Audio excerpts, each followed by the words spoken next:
Você já ouviu falar que a indústria está adicionando látex de borracha nos alimentos? Esse é um mito que anda circulando por aí e chama a atenção dos consumidores porque gera medo e até revolta. Mas pode ficar tranquilo quando você lê num rótulo a expressão contém látex. Isso não quer dizer que tem borracha na sua comida.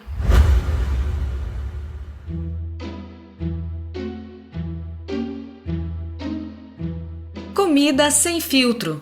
Saúde, low carb, estilo de vida, evidências científicas e, claro, nossas opiniões. Toda semana um episódio novo e gratuito para você. Comigo, Dr. Souto. E comigo, Sari Fontana. Para ser avisado a cada novo episódio e receber as referências bibliográficas no seu e-mail, cadastre-se em drsolto.com.br/podcast.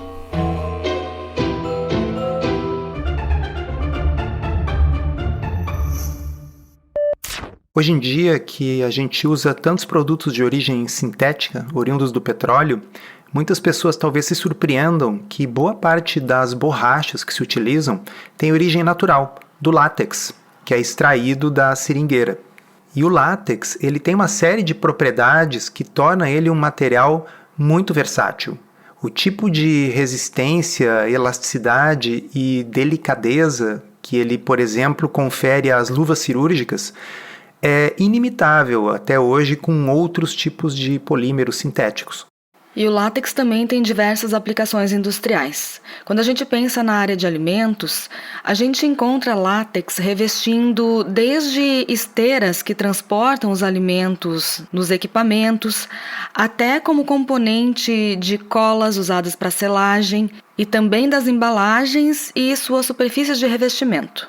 Muitas pessoas nunca ouviram falar em alergia ao látex, mas é mais comum do que muitos de vocês imaginam. E dentro da minha especialidade, da urologia, é especialmente comum em um subgrupo de pacientes que são crianças que nasceram com meningomielocele, que é uma doença congênita que afeta o funcionamento da bexiga. E desde muito pequenas, essas crianças são submetidas a procedimentos cirúrgicos que implicam o uso de luvas de látex e também ao uso de sondas para esvaziar a bexiga, que são sondas feitas de látex.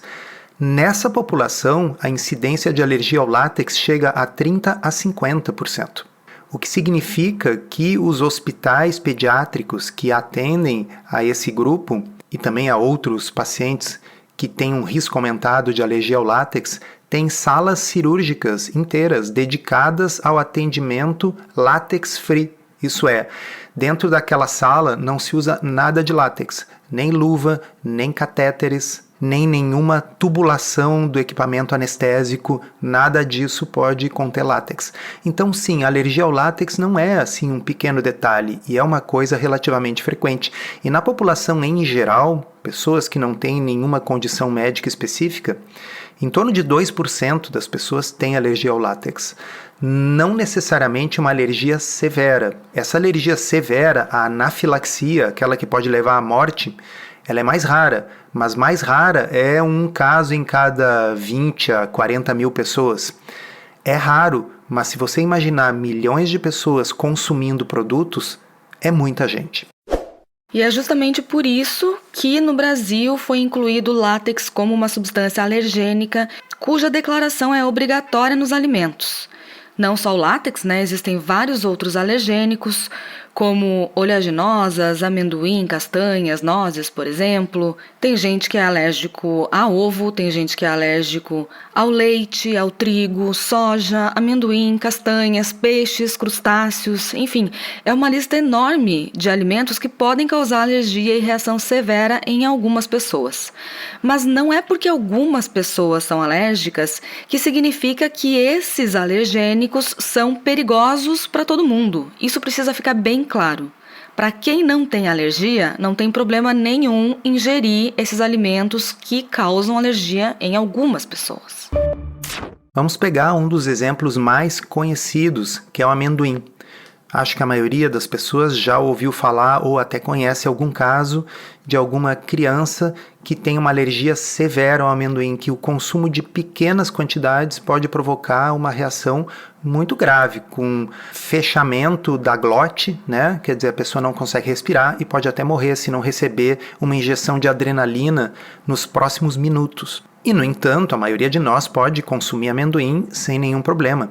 Então, essas declarações obrigatórias em rótulo da presença dos alergênicos é para proteger as pessoas que são alérgicas. Porque, claro que uma pessoa que é alérgica a amendoim provavelmente não vai comprar uma pasta de amendoim, onde, obviamente, o produto está presente. Mas e se o amendoim estiver presente em pequena quantidade? Ou se o amendoim não estiver presente no produto, mas houver alguma chance de contaminação.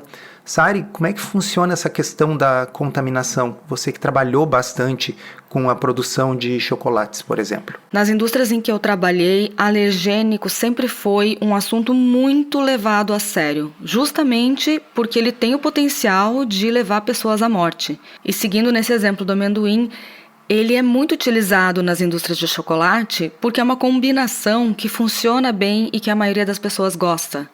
O amendoim entra como inclusões em chocolate como o shot ou em componentes de outros produtos combinados, né, que tem uma camada de amendoim, como o Snickers, o Charge, entre tantos outros. Só que as fábricas, em geral, elas produzem vários tipos de produtos. Então, a mesma linha de produção, ela pode, em algum momento, estar produzindo uma barra de chocolate sem nenhuma inclusão, né? Apenas chocolate, e em outro turno, outro dia, produzir uma barra de chocolate que contém amendoim como ingrediente. Essas linhas, é claro, elas são limpas com muito cuidado. Existem procedimentos de limpeza que são seguidos meticulosamente. Só que para fazer uma limpeza de alergênicos, o procedimento é muito extenso, muito trabalhoso e bastante caro, porque requer muitas horas de parada da linha para que essa limpeza aconteça. E, em geral, isso não é viável nas grandes indústrias.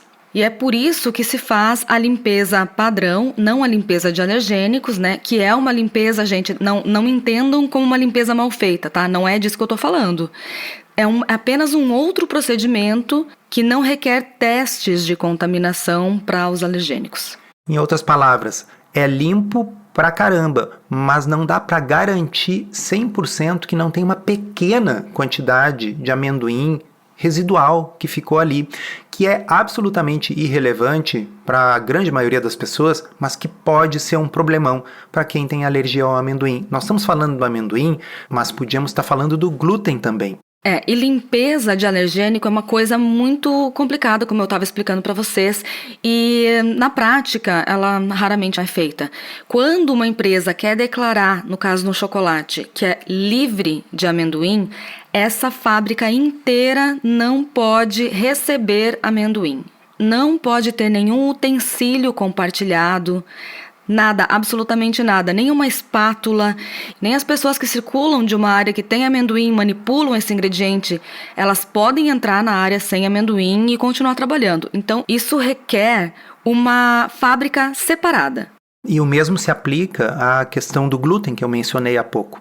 Veja, a doença celíaca, ela ocorre dentro de um espectro. Você tem desde pessoas que têm doença celíaca e são assintomáticas, até pessoas que têm reações muito severas com consumo de quantidades minúsculas, microscópicas de glúten. Então, quando você compra um chocolate e está escrito lá, contém glúten, e se você vai olhar nos ingredientes e não tem nenhum ingrediente com glúten, o que está sendo dito é que pode haver contaminação cruzada com glúten.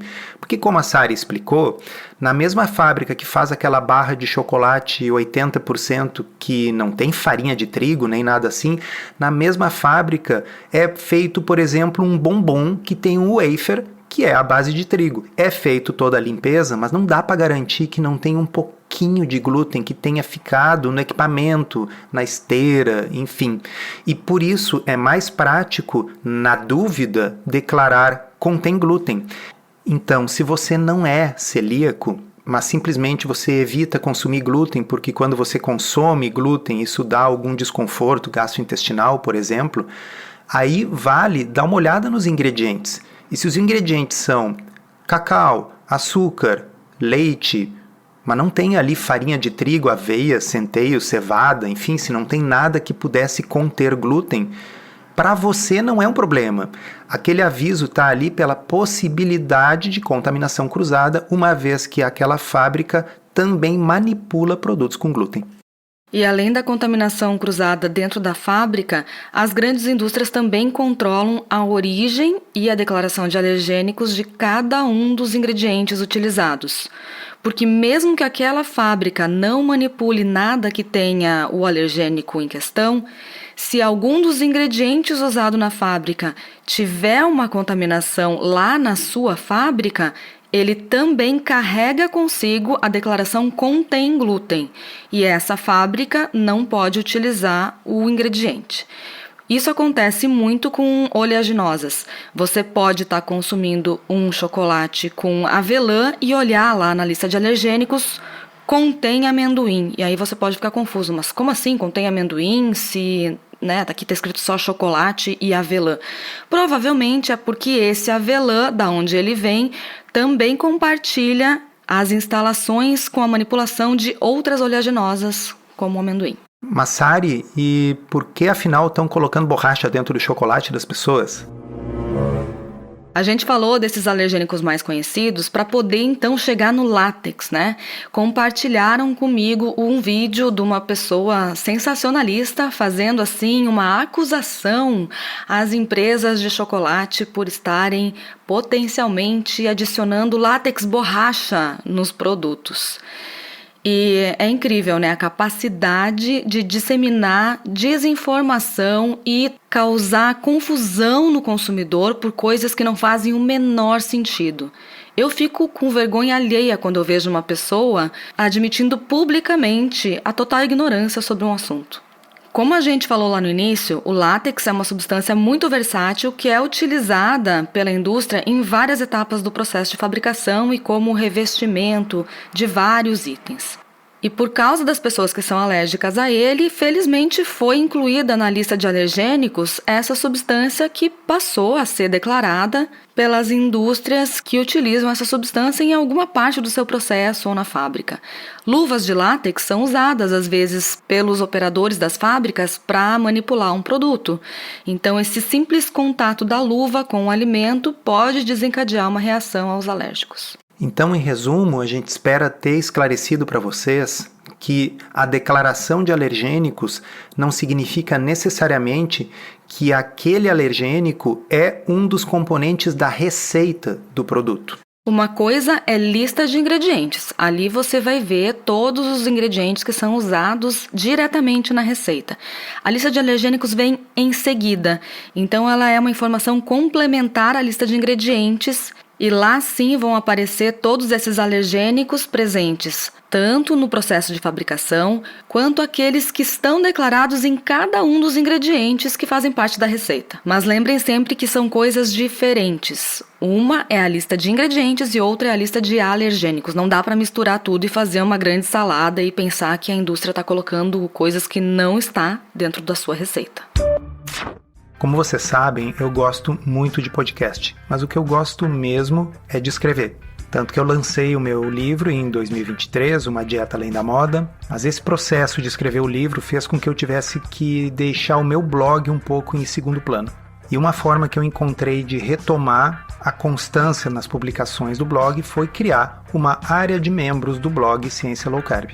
A área de membros funciona num sistema de assinatura com recorrência mensal ou anual, e nesse espaço eu coloco conteúdo novo semanalmente sobre saúde, alimentação, estilo de vida, ciência, emagrecimento, sempre com um olhar crítico e trazendo o que tem de mais atual para vocês. E ali também eu concentro as minhas interações com os leitores. Então, muito obrigado a todos os assinantes que viabilizam a continuidade desse trabalho que eu tanto gosto de fazer e que me permitem dedicar parte do meu tempo de consultório para isso. Quem quiser saber mais, é só acessar drsolto.com.br, clicar em área de membros e lá no final da página vocês vão poder ver os títulos e a prévia de todas as postagens que já estão lá. Se vocês quiserem um exemplo de um produto em que o látex está na lista de ingredientes e é para consumo humano, é algumas marcas de chiclete. Tem algumas gomas de mascar que o que dá a elasticidade é o látex, mas aí está declarado lá nos ingredientes. Látex como ingrediente. E isso é aprovado pelos órgãos reguladores para usos específicos em alguns produtos, que não é o caso do que acontece nesses chocolates que certas pessoas estão aí dizendo que tem borracha. Então, se você não é alérgico a determinadas coisas, não precisa ficar com receio porque essas coisas estão listadas na lista de alergênicos. E se você quer evitar o consumo de algum ingrediente porque você percebe que lhe faz mal, vá procurar na lista de ingredientes se ele está lá ou não, e não na lista de alergênicos, porque se ele não estiver na lista de ingredientes, ele é só um possível contaminante na lista de alergênicos. E possível contaminante é uma preocupação para pessoas que são verdadeiramente alérgicas.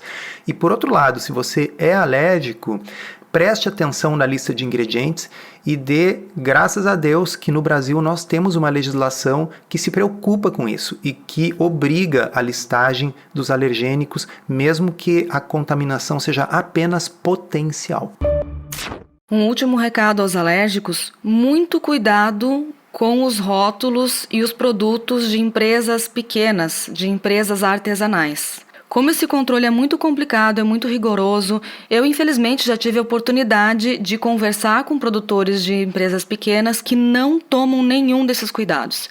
Eles não têm esse rastreamento de todos os alergênicos dos ingredientes que compõem os seus produtos e muitas vezes eles não sabem se contém ou não contém glúten, por exemplo, né? Que é algo muito sério. E alguns já me falaram que eles preferem dizer que não contém glúten porque eles garantem que nas suas linhas de produção eles não manipulam ingredientes com glúten. Mas quando eu questionei sobre as especificações técnicas desses ingredientes que eles compram de outros fabricantes, eles me disseram que ou não tem ficha técnica, ou não tem certeza, ou que também nunca fizeram análise para saber se tem ou não tem determinado alergênico. Então isso é muito sério. Quem tiver alergia severa, é bom redobrar o cuidado. Encerramos assim esse episódio do Comida Sem Filtro, que foi idealizado, roteirizado e produzido por nós. Se você gostou, divulgue para os seus amigos e inscreva-se na sua plataforma preferida para não perder nenhum episódio. As informações contidas neste podcast são apenas para fins informativos e podem não ser apropriadas ou aplicáveis às suas circunstâncias individuais. Este podcast não fornece aconselhamento médico ou profissional e não substitui a consulta com um médico ou nutricionista. Não use este podcast para diagnóstico ou tratamento médico. Qualquer sugestão é apenas uma recomendação geral, que não é específica para qualquer pessoa ou doença em particular.